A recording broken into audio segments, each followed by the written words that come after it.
Welcome to Penrose Learning, where we make understanding easy. You start by verifying prerequisites. You must have a test server invite and correct account permissions.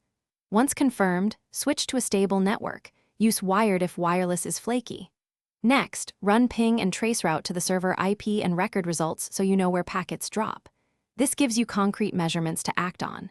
Make sure to keep these logs. They guide whether the problem is local, ISP, or server-side and determine the next troubleshooting steps.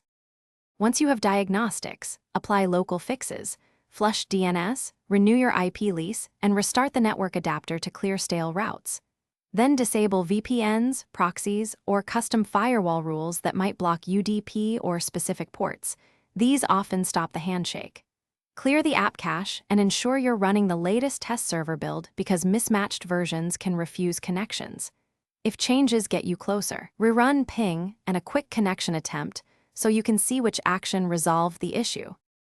You finish by verifying server-side settings. Share traceroute and ping logs with test server admins so they can check whitelists, connection limits, and port forwarding. Make sure the server process is listening on the expected ports and that NAT mappings are correct. If problems persist, reproduce the issue on an alternate network or mobile hotspot to isolate your ISP. One key tip: if switching networks fixes it, work with your ISP and provide your trace.